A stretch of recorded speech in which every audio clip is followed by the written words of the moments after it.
What do you call it when Beethoven dedicates a symphony to someone and then changes his mind? It's called composer's remorse. Welcome to another episode of Archives and Anchovies, the podcast about whatever it is I feel like talking about that week. I'm your host, James Coulon, and this week I actually found a new obsession. It combines both my main interests, music and history. As I was doom scrolling on YouTube this week, I found a channel that has full music scores, and the music plays as it follows along on the sheet music. And it's really cool because you get to see all of the notes and you get to read the music at the same time. I am seriously addicted, and I will put the link in the channel description and this video's description below as well. So, how does this pair with history and my obsession with that as well? Well, it would probably take a little bit to explain how I got there and how my brain's wired, and I'm not sure that I have time for that today, and I'm not sure you all are prepared for that foray into madness anyway. Today, we're diving into one of the most dramatic moments, I think, in music history, a story of hero worship, political disillusionment, and a manuscript page that was basically ruined in fury as the dedication was erased to one of the most notable names in history. This is the story of Beethoven's Third Symphony, known as the Eroica, and the man who inspired it then betrayed it. We go back to the early 1800s. We're in Vienna, Austria. Ludwig van Beethoven, in his early 30s, is already making waves as a fantastic composer, of course, and also a virtuoso pianist. But he is restless, and he's also quite innovative. The old classical forms of Haydn and Mozart symphonies feel confining to him. He wants to create something bigger, bolder, and something that captures the spirit of a new age and the new century. And there's one man that he feels embodies this new age for all: Napoleon Bonaparte. Think about what Napoleon represented in those years. Here is a man of common birth, wasn't nobility, who rose through sheer genius and will to reshape all of Europe. He proclaimed ideals of liberty, equality, and fraternity, and to many artists and intellectuals across Europe, Napoleon wasn't just a military leader, he was the pure embodiment of the period of enlightenment. He had values, and he was a hero who would free Europe from the tyranny of all of the old monarchies. Beethoven was absolutely captivated by Napoleon. In 1802 and 1803, as he composed what would become his Third Symphony, Beethoven had Napoleon constantly in his mind. According to Ferdinand Ries, one of Beethoven's students, the composer explicitly said the symphony that he was writing was inspired by Bonaparte. The title page of the original manuscript reportedly bore the words "Intitulata Bonaparte." But this wasn't just any symphony that Beethoven was creating. What Beethoven created was in itself revolutionary. Let me put this in perspective of previous symphonies of Haydn and Mozart. Before the Eroica Symphony, the typical symphony ran about 25 to 30 minutes for all four movements. Beethoven's Third Symphony, nearly 50 minutes. It was almost twice as long as anything that had come before it. In one account, it is said that he wanted to write a singular piece that could play for half of an entire evening's performance. And that's what he did in the Third Symphony.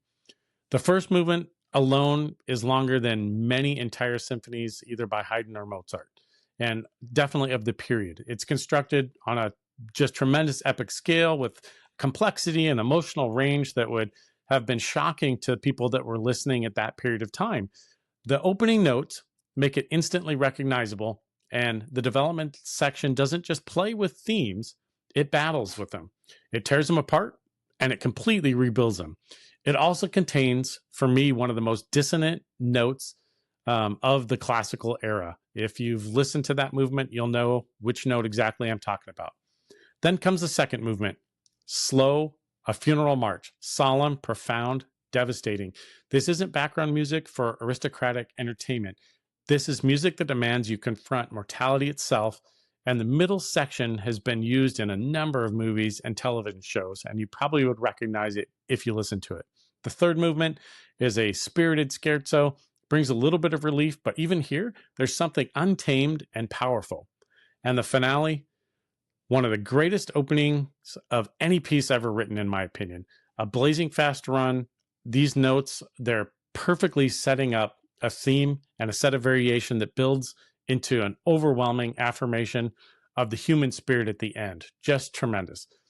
This was music that said the individual matters, struggle matters, and heroism matters. It was perfect for Napoleon Bonaparte. At least, that's what Beethoven thought. Now, the exact date is disputed, but sometime in May of 1804, news reached Vienna that shook Beethoven to his core. Napoleon Bonaparte, his hero, had declared himself Emperor of France. The champion of Republican ideals, the hero who was supposed to liberate Europe from the monarchy, had crowned himself. He took the crown from the Pope's hands and placed it on his head. And just like that, he was emperor like the emperors of old. And this wasn't just abstract political theater for Beethoven nor Vienna. This was personal and immediate, because Beethoven's armies were already a direct threat to Austria itself. In 1805, just a year after Beethoven's fury over the imperial coronation, Napoleon invaded Austria after Austria had declared war. His forces defeated the Austro-Russian alliance at the Battle of Austerlitz in December of 1805, one of the most decisive victories in the Napoleonic era. The French army occupied Vienna itself. Beethoven was now living in a city under enemy occupation, under the rule of the very man that he had once idolized. Then it happened again. In 1809, Napoleon invaded Austria for a second time after Austria declared war again. During the bombardment of Vienna in May of 1809, Beethoven famously took refuge in his brother's cellar, covering his ears with pillows, not just because the sensitivity to the deteriorating hearing that he had, but because the sound of the cannons were unbearable. The French won again at the Battle of Wagram and once again occupied Vienna. Imagine what Beethoven was feeling. The hero he'd honored in music had twice brought war to his doorstep. According to Ferdinand Reis, who was present back in 1804, Beethoven's initial reaction to the news of Napoleon's self-coronation was volcanic. Reis reported that Beethoven flew into a rage, shouting, "So he's no more than a common mortal. Now he will trample on all the rights of man and indulge only his ambition. He will exalt himself above all others and become a tyrant." And then, and here's where the famous part comes in, Beethoven strode to the table where the manuscript lay, seized the title page, and scratched out the dedication. The dedication was destroyed. And if you look on Wikipedia at the main title page, you can actually see the evidence of this fury if you examine it. The original one is in Vienna, but the title page shows signs of the violent erasure where Napoleon's name once stood. The paper is pretty much torn from the force that Beethoven rubbed out the dedication. But here's what's really fascinating in my opinion. Beethoven, although he was jaded, didn't abandon the symphony. He couldn't. The music was way too important. It was too powerful. He'd spent a lot of time on it, and it had transcended its original inspiration. When the symphony was finally published in 1806, it bore a new name, Sinfonia Eroica, Heroic Symphony. It was composed to celebrate the memory of a great man, but it wasn't Napoleon. A great man. The hero as an ideal, not the hero as flesh and blood or his failures. Some scholars believe that Beethoven was being deliberately ambiguous. Others think he was memorializing the Napoleon that he had in his mind, the Napoleon that could have been, the hero who died when Bonaparte became emperor and in Beethoven's mind was ruined. The funeral march, the second movement, takes on a whole new meaning in this light. It's a funeral for fallen ideals and fallen heroes. The symphony premiered it privately in 1804 at the palace of Prince Lobkowitz, one of Beethoven's patrons. The public premiere then came in 1805 at the Theater an der Wien, and the reception was mixed. Many found it way too long, too complex, too everything. It was extra, as the kids would say today now. And one critic complained it was infinitely too lengthy. Others were just baffled. But there were also those who recognized immediately that something fundamental had changed in music. There was a shift, and Beethoven was at the center of the history of the shift. And Beethoven didn't stop there. His creative energy unleashed at the same time of the Eroica was unstoppable. In 1803, alongside the symphony, he was already working on his only opera, Fidelio, telling another story about heroism, freedom, and the triumph over tyranny. The following year, 1804, brought the blazing Waldstein piano sonata. Then in 1805, my favorite, the Appassionata sonata, arrived as well. This work is so dramatic and intense and so beautiful. I just love to listen to it all the time when I'm in the mood for Beethoven. The masterpieces kept flowing. Also in 1806, Symphony No. 4, the Violin Concerto, which is a masterful work for violinist, the Razumovsky String Quartets, and then by 1808, he had completed both the Fifth Symphony with its famous Fate Knocking at the Door opening and the Sixth Symphony, the Pastoral, which in their own right are just masterworks of this composer. And here's something remarkable. Even during Napoleon's 1809 bombardment of Vienna, when Beethoven was cowering in his brother's cellar with pillows over his ears, he was working on his Emperor Piano Concerto, his fifth and final concerto. The nickname Emperor was not added by Beethoven. It was added by somebody else later. Of course, Beethoven would never have glorified an emperor at that point, but the heroic spirit, that still remained in the piece. All of this, the incredible creative explosion, was happening against the backdrop of war, occupation, and his progressive deafness that he continued to battle. But we need to step back for a moment because there's another layer to this story, one that makes the heroism of the Eroica Symphony even more profound and much more personal when you take a look at Beethoven's life. We need to go back to October 1802, just as Beethoven was beginning work on the Third Symphony. He was staying in Helligenstadt, a quiet village outside of Vienna, trying to recover his health. His hearing at this point had been deteriorating for years, and by this point, the reality was inescapable. For any musician, I'm a musician myself, especially for a composer, our entire world is sound. And this was basically a death sentence of a different kind for Beethoven. In Heiligenstadt, Beethoven wrote a document that wouldn't be discovered until well after his death. It's known as the Helligenstadt Testament, and it's one of the most heartbreaking documents really in music history. It's written as a letter to his brothers, and it reveals a man just on the edge of depression and despair. I want to read to you some of what Beethoven wrote. For 6 years now, I have been hopelessly afflicted, made worse by senseless physicians, from year to year deceived with hopes of improvement, finally compelled to face the prospect of a lasting malady. He describes with agony of his social isolation due to his deafness. I was soon compelled to withdraw myself, to live life alone. Such incidents drove me to almost to despair. A little more of that, and I would have ended my life. Think about that for just a moment. Beethoven, at 31, was contemplating suicide due to his condition. He writes about standing next to someone who could hear a distant flute, and he heard nothing. Someone heard a shepherd singing, and Beethoven heard nothing. The humiliation and the isolation, it was unbearable for him.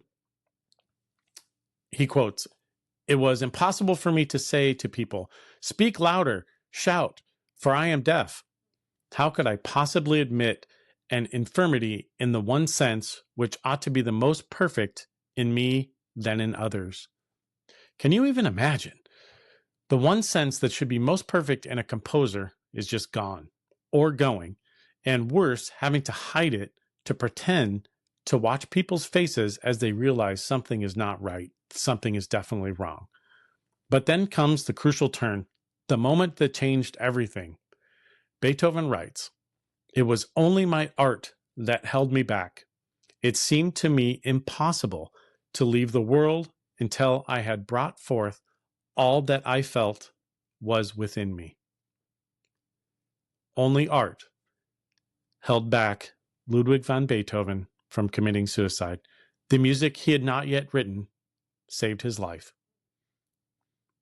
And what was the first major work that he created after writing the Helligenstadt Testament?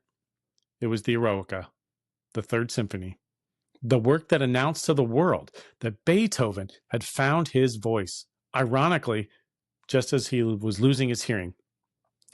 The heroism in the Eroica isn't just political, it's existential. It's deeply, painfully personal. It's Beethoven declaring that he will not be defeated by his fate, that he will create despite everything, and that the art is worth living for. When you listen to that first movement with its titanic struggles, the funeral march with its profound meditation on death, the scherzo that refuses to give in to despair, and the finale that builds to an overwhelming affirmation of life, you're hearing a man who chose art over oblivion. Beethoven continued in the Testament, "Patience, they say, is what I must now choose for my guide, and I have done so. I hope my determination will remain firm to endure until it pleases the inexorable fates to break the thread." And his determination did remain firm. So now we understand the full picture. The Eroica wasn't really just about Napoleon's betrayal. It was about Beethoven's own confrontation with despair and his choice to continue creating. The Eroica marked the beginning of what we now call Beethoven's middle period, the years of his greatest masterpieces created even as his hearing was deteriorating. And what an outpouring it was. His opera, Fidelio, completed in 1805, it tells the story of Florestan, a prisoner in darkness who holds on to hope. It's impossible, literally impossible, not to see Beethoven as himself in that character, trapped in his own darkness, his own silence, but refusing to surrender. When he composed the Fifth Symphony in 1808, probably the most famous symphony ever written, it has the famous four-note fate knocking at the door opening. Beethoven himself reportedly described it that way. Fate knocking. After the Helligenstadt Testament, after contemplating suicide, we know exactly what that meant to him. And the symphony doesn't end with fate winning. It ends triumphant. It starts in C minor and ends in C major. And it's blazing affirmation. The same year brought the Sixth Symphony, the Pastoral. So here's a man that's losing his hearing, and he created one of the most vivid musical depictions of nature ever written. Bird songs, flowing brooks, thunderstorms, which is an amazing movement. He could no longer hear these things clearly in the world, so in his head he heard them even more clearly, and he wrote it down. The Razumovsky string quartets, the late piano sonatas, the Archduke Trio, all of this music poured out of a man who was increasingly isolated by his deafness. And here's the most remarkable part, in my opinion. By the time of his death in 1827, Beethoven was completely deaf. He never heard his late string quartets, some of the most transcendent music ever written. Beethoven just wrote a lot of string quartets. And he never heard his Ninth Symphony either, with its Ode to Joy. Ode to Joy from a man that has struggled. He never heard his Missa Solemnis. At the premiere of the Ninth Symphony in 1824, Beethoven stood on stage, ostensibly conducting. The real conductor was behind him. When the symphony ended, the audience erupted in applause. Beethoven couldn't hear it. He stood there, facing the orchestra, completely unaware. One of the soloists had to turn him around so he could see the audience and their ovation. But he wrote these works anyway because he said that darkest moments of Helligenstadt, art held him back from the abyss. He had to bring forth all that was within him. So let's return now to Napoleon for just a moment, because the parallel between these two men is rather striking. They were born just a year apart, Napoleon in 1769, Beethoven in 1770. They were both children in the same revolutionary age, and both were revolutionaries who transformed their fields.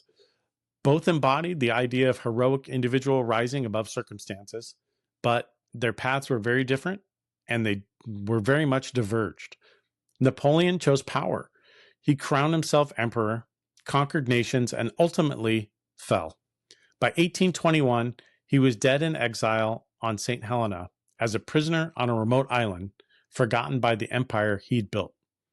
Beethoven, on the other hand, chose art. He crowned himself with nothing, but continued to create. And today, more than 200 years later, his music is just as alive as it ever was. Years after Napoleon's death, someone actually asked Beethoven about the dedication incident. And according to this account, Beethoven's response was pretty measured. He allegedly said, "I had my opinion of him, but now he is dead. We can let it rest." Perhaps with distance and time, Beethoven recognized that Napoleon, like all of us, was very complicated. He was capable of genuine vision, but also genuine tyranny, of liberation and also oppression. But the music of Beethoven, the music had already moved beyond its inspiration. The Eroica stands today not as a monument to Napoleon Bonaparte, but as a testament to what Beethoven understood about the human condition, that we are capable of both heroic ideals and tragic failures, that our heroes will definitely disappoint us, and that the struggle between hope and despair is where we find meaning. True heroism, Beethoven teaches us, isn't about conquering nations. It's about conquering despair. It's about creating beauty in the face of encroaching silence, and it's about choosing day after day to bring forth what's within us, even when the world gives us every reason to give up. Well, that's our episode for today. And this was about Beethoven's Third Symphony, the Napoleon dedication controversy, and a much deeper story of one of man's struggles with fate. I want to thank you for listening to today's episode of Archives and Anchovies. I hope that you have, as always, an amazing day, a pleasant evening, and a tremendous week. Thank you.